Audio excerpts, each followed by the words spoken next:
কৰি যিটো নৰক নামৰো সেইটো মহা অপৰাধী নৰকত কৰি সেইটো দৈৱে নবাদ এতিয়া দিয়কচোন প্ৰভু আমি এইবোৰ অকণ এইটো বড় সুন্দৰ প্ৰশ্ন উত্থাপন কৰিছে দেই এইটো বিষ্ণু আৰু শিৱৰ ভেদাভেদ কোনে কৰিছে আপুনি মই কৰিছো নেকি আপুনিতো কৰা নাই আপুনিতো কৃষ্ণতে সকলো কৃষ্ণতে দেখিছে কৃষ্ণময় দেখিছে শিৱই পাৰ্বতীক কৈছে শুনক কীৰ্তনত যত দেখা চৰাচৰ পাৰ্বতীক কৈছে কীৰ্তনত আছে অষ্টম স্কন্ধ যত দেখা চৰাচৰ হৰিময় নিৰন্তৰ হৰি বিনে নাহিকে পৃথক যিজন ভগৱতী হীন হীদেখে হৰিক ভিন্ন হৰিৰ মায়াই তাক মোহে তাৰমানে বিষ্ণু আৰু শিৱক আপুনি পাৰ্থক্য কৰিব নালাগে তাৰমানে শিৱক যদি আপুনি বেলেগকে পূজা কৰিছে সেইটো নাম অপৰাধত কৰিব বুজিছে নে বাৰু আপুনি যদি কৃষ্ণতে আমি কৃষ্ণতে কৃষ্ণই সকলোখিনি যদি জানি কৃষ্ণতে শৰণ লয় কৃষ্ণৰ ওচৰত সমৰ্পিত হয় যদি আমি ভগৱানৰ নামটো লৈ আছো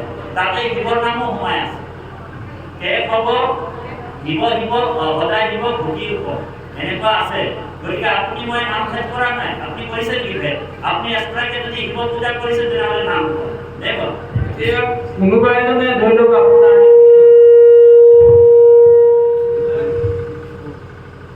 কোনোবা এজনে ধৰি লওক শিৱ পূজা কৰিছে হয়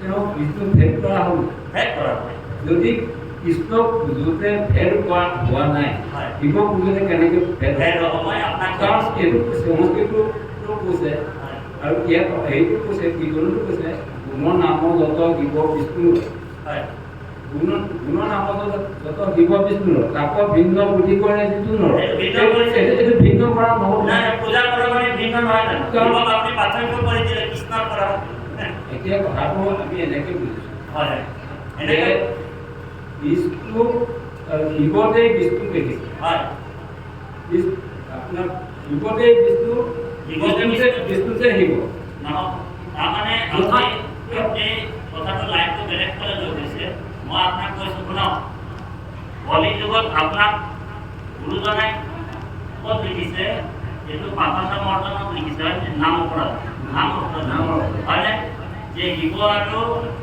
বিষ্ণুক আপুনি যদি নাম যদি ভিন্ন কৰিছে নামত যদি আপুনি ভিন্ন কৰিছে তেনেহ'লে নাম অপৰাধত কৰে সেইটো বুলি লিখিছে হয়নে আপুনি যদি শিৱক যদি বেলেগকে আপুনি বেলেগ এটা নাম দি বেলেগ এটা জেগাত যদি আপুনি পূজা কৰি ভেদ কৰিছে তেনেহ'লে এইটো নাম অপৰাধ আপোনাৰ শিৱ আৰু বিষ্ণু হয় আপোনাৰ ইয়াত কৈছে ন শিৱ সুশীলন বিষ্ণু বিষ্ণু সুশীলন হয় আৰু আপোনাৰ পৰম মোহনটো কৈছে ন তোমাৰ মোৰ ভেদ নাই এটি হেৰি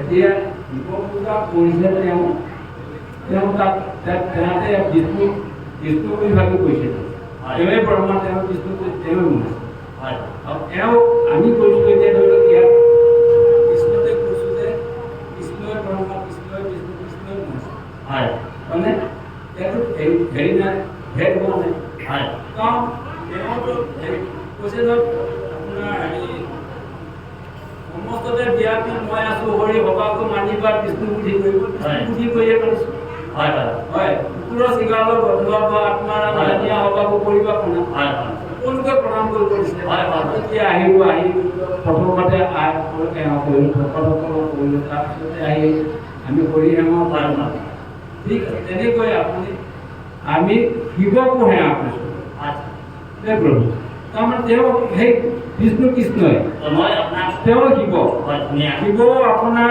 কৃষ্ণই বা বিষ্ণু সেই শিৱকে আমি দেখিছোঁ আৰু কৃষ্ণতে আমি ব্ৰহ্মা বিষ্ণু মহেশ্বৰ কৃষ্ণতে দেখিলে হয়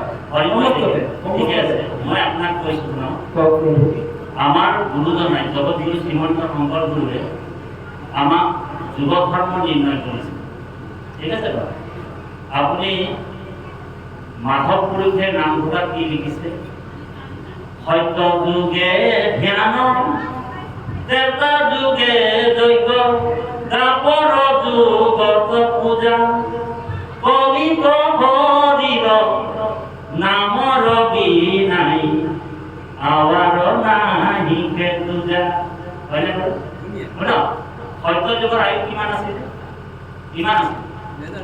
17,28,000 আৰু সেই যুগৰ যুগ ধৰ্ম কি আছে আপোনাৰ ধ্যান কৰা হয়নে?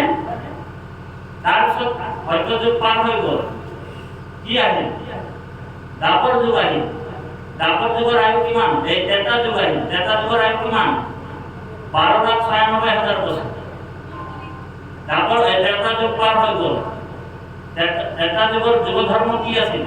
যজ্ঞ কৰা আছিল, হয়নে বাৰু? কি কি যজ্ঞ? অশ্বমেধ যজ্ঞ, বাজপেয়ী যজ্ঞ, ৰাজকীয় যজ্ঞ, হয়নে? সেই যুগ পাৰ হৈ গুচি গ'ল। দ্বাপৰ যুগ আহিলে। দ্বাপৰ যুগত কোন অৱতাৰ হৈছে? দ্বাপৰ যুগত কোন অৱতাৰ হৈছে? কৃষ্ণ অৱতাৰ হৈছে। কৃষ্ণ তাত অৱতাৰ হৈছিল যদি কৃষ্ণক ভগৱান বুলি বহুতে নাজানে, বহুতে চিনি নাপায়। কৃষ্ণটো ভগৱান স্বয়ং বুলি জানে নেকি? কোনো নাজানে, মাত্ৰ 7 জন মানে জানে। কোনে জানে? কুন্তীয়ে জানে, ভীষ্মই জানে, বিদুৰে জানে, দ্ৰৌপদীয়ে জানে, উদ্ধৱে জানে, অক্ৰূৰে জানে, হয়নে? গতিকে দ্বাপৰ যুগৰ আয়ু কিমান আছিল? 8,64,000 বছৰ, হয়নে? তাৰপিছত কি আহিল? কলি যুগ আহিল। আপনি কোন যুগৰ মানুহ? কোন যুগৰ মানুহ?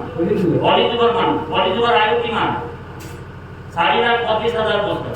এতে কিমান হৈছে কলি যুগৰ আয়ু? 5,200 বছর পার হয়ে গুছি গল। গুরুজনে আমাক কীর্তনত দিছে, ঘোষাত দিছে, সত্য যুগত ধ্যান, ত্রেতা যুগত যুগ ধর্ম কি? যজ্ঞ করা। দ্বাপরত কি? পূজা করা। দ্বাপরত ভগবান রুক্মিণীয়ে পূজা করেছে, দুর্গা পূজা করেছে, কালী পূজা করেছে, কাইতানি ব্রত রয়েছে, হয়নে? রয়েছে না? কিন্তু কলি যুগত কি কইছে? হরির নামর বিনাই আবার নাহিকে দুজা। যদি আপনি সত্য যুগৰ কামটো যদি কলি যুগত কৰিব, ত্ৰেতা যুগৰ যজ্ঞটো যদি আপনি কলি যুগত কৰিব, দ্বাপৰৰ পূজাটো যদি কলি যুগত কৰিব, তেনেহলে এক্সপায়াৰ টেবলেট খাই থকা নিচিনা হয়। এক্সপায়াৰ টেবলেট মানে বুজি পাইছেনে? ম্যাদ উপলা দৰৱ খালে কি হ'ব? শৰীৰত উপকাৰ হ'ব না অপকাৰ হ'ব? আমাৰ গুৰুজনাৰ বাণীবিলাক, আমাৰ বাণীবিলাক, উপদেশবিলাক মানিবলৈ কৈছে। গুৰুৱে কি কৰিলে এইটো আমাৰ দৰকাৰ নাই।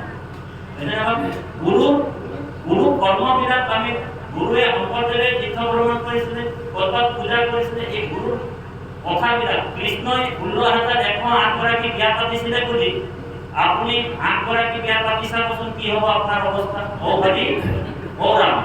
শিৱই ভাং খাইছিলে বুলি, শিৱই বিষ পান কৰিছিলে বুলি আপুনি অকণমান খাই চাবচোন আপোনাৰ কি অৱস্থা হ'ব? যুগ ধৰ্মত আমি নিৰ্ণয় হ'ব লাগিব। আমি যুগ ধৰ্মত গুৰুজনে আমাক বাণীবিলাক কি কৈছে? আমি আমাক গুৰুজনে মন্থন কৰি ভাগৱত ধৰ্ম কৰিবলৈ কৈছে, হয়নে? আমাক ভাগৱত প্ৰতিষ্ঠা কৰি দিলে। নামত গোটেই তত্ত্বটো কি বুলি কৈছে? ইয়াত কি কৰে? আপোনাৰ কি কৰে? নামৰ ভিতৰে আছে তপ হোম দান। কি কাৰণে ভৈল দ্বাৰা পবিত্ৰ প্ৰধান? ইয়াত কৈছে হেহি তপ তপিলে কৰিলে হোম যত সমস্ত তীৰ্থক মানিলেক ভালো মত হেহি সদাচাৰী কৰিলেক বেদবন জাতু তদু নাম মুখে কৰিলে কীৰ্তন। যদি আপুনি নামতে সকলো পাব তেনেহলে আপুনি কষ্ট পূজা কৰাটো কষ্টৰ কাম। কলি যুগত পূজা কৰাটো বহুত টান। এইবাৰ আমি পূজাটো নিন্দা কৰা নাই, শুনক শুনক, পূজাটো নিন্দা কৰাৰ কথা নাই। তাৰমানে আন দেৱত ধৰ্ম নিনিন্দিবা আৰু নবন্দিবা। আৰু ধৰ্মক নিন্দা কৰিব মানা কৰিছে আৰু বন্দনা কৰিবলৈ ভাগৱত ধৰ্মই মানে নিশিকায়। ভাগৱত ধৰ্ম এইটোৱে যে সমস্ত ধৰ্মক বিদুৰত কৰি হৰি। কৃষ্ণই কৈছে ভাগৱত, সমস্ত ধৰ্মক বিদুৰত কৰি হৰি লয়ুক আমাৰ নাম মহাযজ্ঞ কৰি। যিটো গুণ নাম মোৰ সংখ্যাগত হাৰ কহিলু কৈপক হকি তোমাক প্ৰচাৰ ৰহস্যটো ৰহস্য মুহুৰ নাম কৰ্ম আকেহে গুৰয় সখা ভাগৱত ধৰ্ম। গতিকে আপুনি মই ভাগৱত ধৰ্ম কৰিব কৈছে নে আপুনি শিৱক পূজা কৰিবলৈ কৈছে? যদি কৰিবলৈ আছে তো কৰিব পাৰে, পূৰ্ব কৰিছে, তাৰ কোনো আমি বাধা দিব নাপায়। এতিয়া প্ৰভু এটাই কথা হয়, প্ৰভু কৃষ্ণ ব্ৰহ্মা বিষ্ণু মহেশ্বৰ তিনি, তিনি গুণে তিনি কত গুণে